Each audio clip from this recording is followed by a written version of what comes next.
Chapter 2 Biological Classification. Since the dawn of civilization, there have been many attempts to classify living organisms. It was done instinctively, not using criteria that were scientific, but born out of a need to use organisms for our own use, for food, shelter, and clothing. Aristotle was the earliest to attempt a more scientific basis for classification.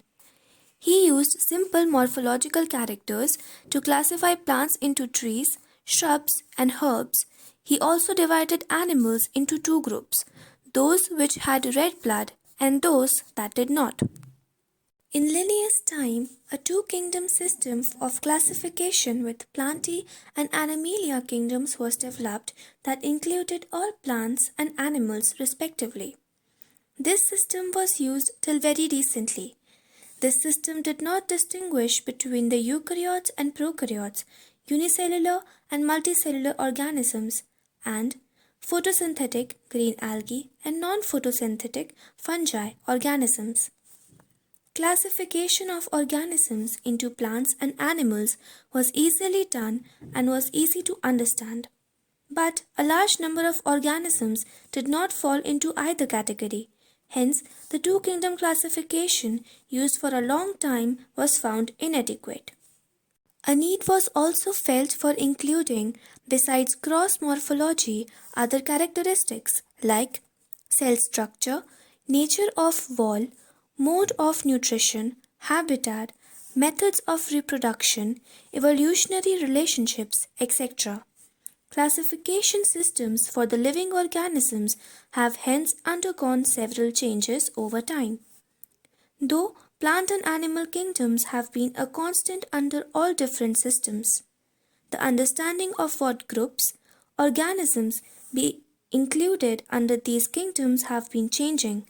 The number and the nature of other kingdoms have also been understood differently by different scientists over time. R. H. Whittaker, 1969, proposed a five-kingdom classification. The kingdoms defined by him were named Monera, Protista, Fungi, Plantae, and Animalia. The main criteria for classification used by him include cell structure, thallus organization, mode of nutrition, reproduction, and phylogenetic relationships. Table 2.1 gives a comparative account of different characteristics of the five kingdoms. Let us look at this five-kingdom classification to understand the issues and consideration that influence the classification system. Earlier, classification systems included bacteria, blue-green algae, fungi, mosses, ferns, gymnosperms, and the angiosperms under plants. The character that unified this whole kingdom was that all the organisms included had a cell wall in their cells. This placed together groups which widely differed in other characteristics. It brought together the prokaryotic bacteria and the blue-green algae with other groups, which were eukaryotic. It also grouped together the unicellular organisms and the multicellular ones. Say, for example, Chlamydomonas and Spirogyra were placed together under algae.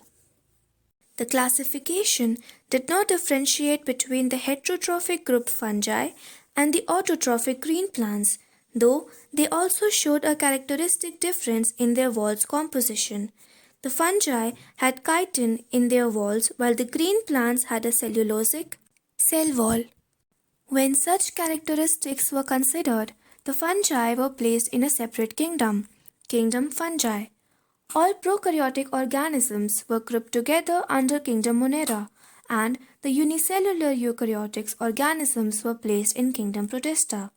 Kingdom Protista has brought together Chlamydomonas, Chlorella, earlier placed in algae within plants and both having cell walls, with Paramecium and Amoeba, which were earlier placed in the animal kingdom, which lack cell wall. It has put together organisms which in earlier classifications were placed in different kingdoms. This happened because the criteria for classification changed. This kind of changes will take place in future too, depending on the improvement in our understanding of characteristics and evolutionary relationships.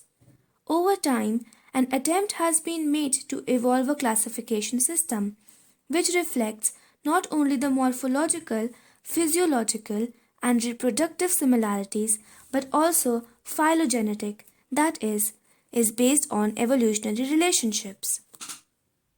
In this chapter, we will study characteristics of kingdoms Monera, Protista, and fungi of the Whittaker system of classification.